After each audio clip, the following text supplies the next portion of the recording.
my name is Edward Han. Okay, I'm going to show you a documentary about stars, galaxies, and the universe. First, I'm going to introduce stars. Okay, there are colors of stars. The colors shows the temperature. Blue is the hottest, and the red is the coldest. Some stars have a spectrum, the band of colors produced when white light passes through a prism. Okay, there are two types of spectra.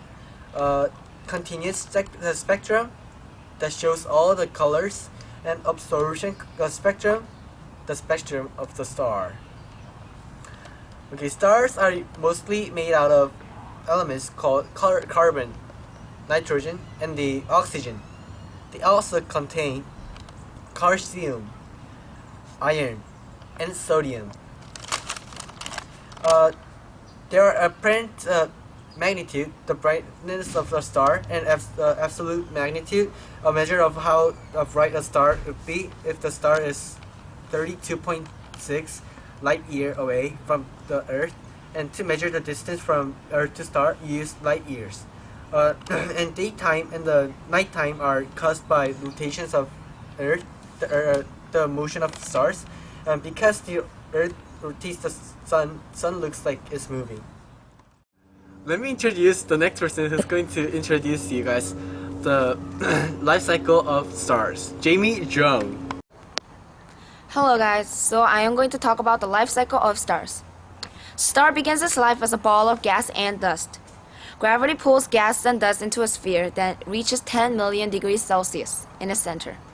Hydrogen combines into helium, then energy is released in a process called nuclear fusion.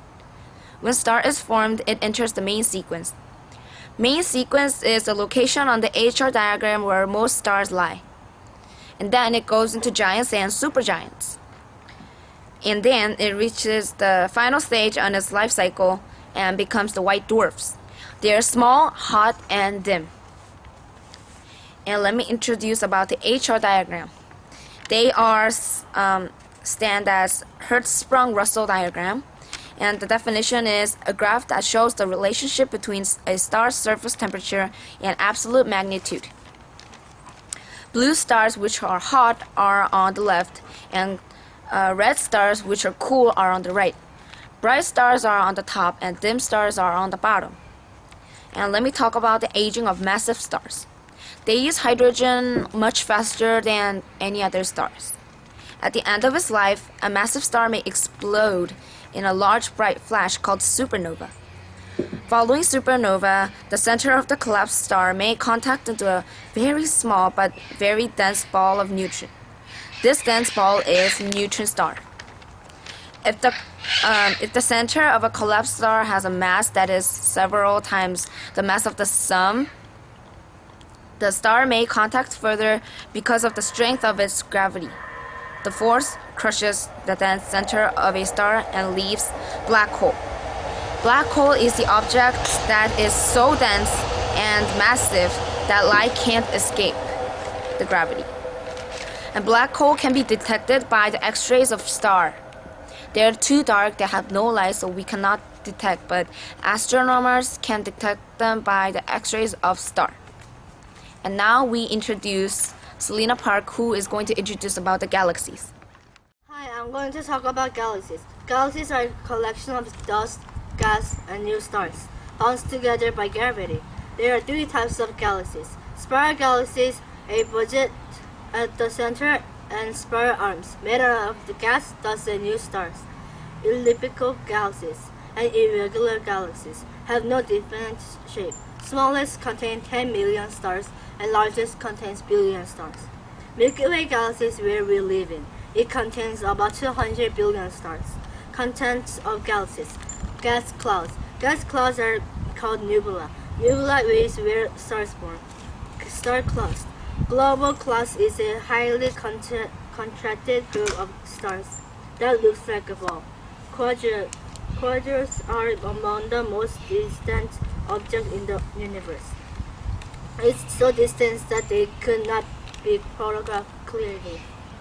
Origin of galaxies. Light takes time to travel through the space. Looking through a telescope is like looking at back time.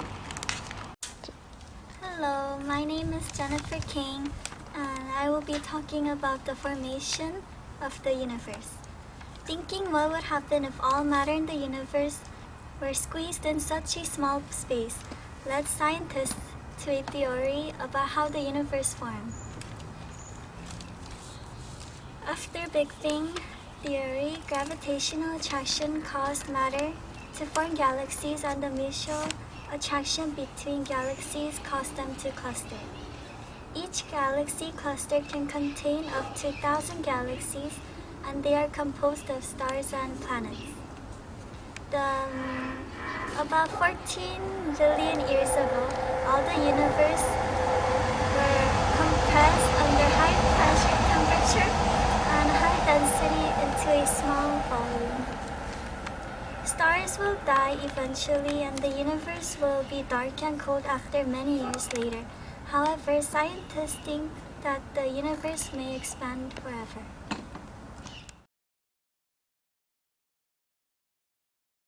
Galaxies are a collection of stars, dust, and gas bound together by gravity. There are three types of galaxies: star galaxies and Project. The location on the HR diagram where most stars lie, that is the main sequence.